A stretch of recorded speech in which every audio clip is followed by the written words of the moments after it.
Aí eu descobri que engraxar sapato dava muito mais dinheiro. Engraxar sapato. Engraxar sapato.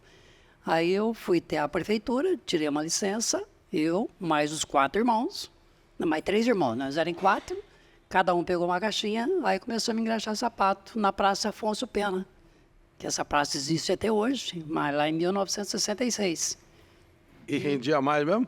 Rendia, mas na época, que era o dinheiro da época, eu ganhava 120 mil reais por mês. E todo o dinheiro que nós Não era 120 mil de hoje, né? Era um de valor hoje, pequeno. dinheiro da época, acho que era cruzeiro, era muito dinheiro. Porque eu engraxava o sapato o dia inteiro. Até tinha o Hotel Castilho, o único engraxado que podia engraxar nesse hotel era eu. Aí tinha o prédio Salim Simão, que tem até hoje, né? Aí todos os advogados convidavam. Então eu tinha serviço praticamente o dia inteiro. Eu ganhei muito dinheiro Com engraxando 14 sapato. anos. 14 anos. É claro que quando você fala ganhei muito dinheiro, é proporcional ao que ganhava antes vendendo sorvete, né? Exatamente, aí o primeiro emprego que eu arrumei de faxineiro numa marcenaria, eu passei a ganhar 5 mil por mês. Então de 120 eu caí para 5 mil, que era o dinheiro da época também. Aí eu pedi conta. Falei, não dá, eu tenho que ajudar meu pai. Mas aí o dono da marcenaria me colocou no canto e falou, olha, você vai ganhar 5 mil agora. Mas dentro de 6 meses eu transformo você num profissional, meio oficial, quer dizer. Que legal. E ele fez e eu corri atrás e consegui. Então eu praticamente, com 1 ano, eu era um marceneiro profissional. Que legal. Ensinado pelo seu patrão da época. Ensinado pelo patrão da época. Então, Ele foi bacana, né? Foi bacana. Não, me ajudou muito. Se eu tenho a empresa que eu tenho hoje, eu tenho que agradecer esse homem. Porque Por que ele quis te ajudar? O que aconteceu? eu vou dar um exemplo pequeno. Vamos dizer, ele tinha problema de eletrotuberculoso. Então ele chegava de charrete, né? Porque naquela época era paralelepípedo, tudo isso. Todo mundo escutava o barulho da ferradura que estava chegando.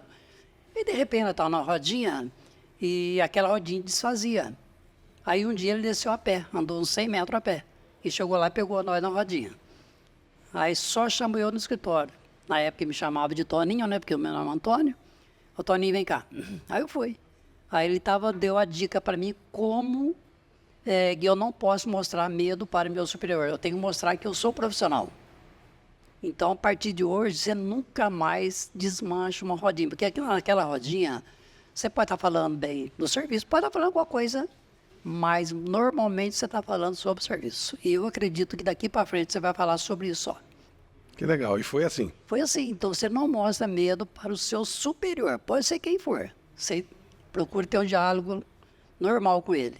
E assim foi minha vida. Aí dali eu fui para o Móvel HS, que é uma fábrica específica de móveis. De lá eu saí e fui para a Embraer. Trabalhei na Embraer 8 anos. Aí eu comecei a analisar comigo. Espera aí, se eu estou aqui dentro trabalhando, eu devo estar dando lucro para a fábrica. Na época nós éramos 13.500 funcionários, que até então era estatal. E eu falei, por que eu não vou montar uma empresa por minha conta? Aí eu comecei a raciocinar, analisar. Se o meu pai criou 12 filhos sem ser empregado, por que eu não vou ter uma estrutura? Quer dizer, de 12 irmãos, o único que teve essa iniciativa foi eu. Eu falei, dinheiro eu não tenho, mas o meu pai tem crédito. Aí eu Teu pai, não você, né? Meu pai. Aí eu acreditei no crédito dele. Ele falou, pai, estou querendo montar uma empresa e eu não tenho dinheiro. Nem o senhor tem. Eu sei que o senhor não tem, mas o senhor tem crédito. Aí eu falei, mas como assim? Aí eu falei, não, eu quero que o senhor confie em mim e deposite o crédito que o senhor tem. Nós vamos lá em Minas, o seu irmão vendeu um café, eu sei que tem dinheiro, que é o tio Messia, né? Chama de tio Messia Janjão. Nós vamos pegar um dinheiro lá que dá para montar a empresa. Na época era 400 mil reais. Eu lembro do valor. Agora não vou falar para você, mas acho que já era real. É um bom dinheiro. E eu garanto ao senhor que eu não vou decepcionar o senhor. E ele confiou em mim. E falou, outra coisa, pai, eu aprendi uma coisa que eu nunca, se eu pegar um dinheiro emprestado, eu nunca peço para aquela pessoa renovar. Mas como o senhor tem um sobrinho que chama Gustavo, que ele tem muito dinheiro, então nós pega do tio Messia, 400 mil, tiver faltando 2 dias, nós vamos lá do Gustavo e paga o tio Messia, e vice-versa. Então essa brincadeira eu fiz um bom período. Teve que fazer. Tive que fazer. Até eu ter estrutura, né, de pagar eles e dar sequência na minha empresa. Que já era a CISA, a empresa? Não, era Depósito Bandeirantes. Eu usei o nome do avião Bandeirantes para colocar a minha empresa. Trabalhava na Embraer, né? Ninguém me colocou obstáculo nenhum e continua hoje, né? O meu irmão como Depósito Bandeirantes. Era o que exatamente a empresa? Material de construção. Material de construção, já era material de construção. Desde o início. Por que você optou por material de construção especificamente? Eu analisei que é um material que não tinha risco de perca. Eu poderia partir para o lado do alimentíssimo, mas ali eu percebi que era um risco muito grande. E o material de construção, nunca eu ia ter perca, né? A não ser um cimento que tem um prazo para poder revender. Mas como você tem os fornecedores diário, né? Então você não tem necessidade de estocar cimento. E comecei.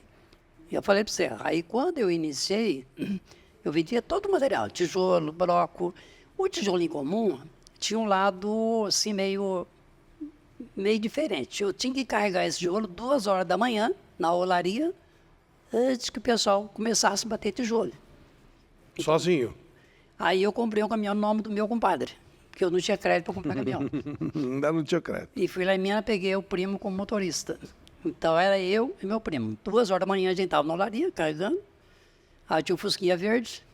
Eu falo Fusquinha verde. Num Fusquinha? Fusquinha. Aí adaptei a carretinha atrás do Fusquinha. Aí eu entregava muitos material nessa carretinha, mas 10 horas, 11 horas da noite eu estava entregando material. Então esse foi o início do Depósito Bandeirantes.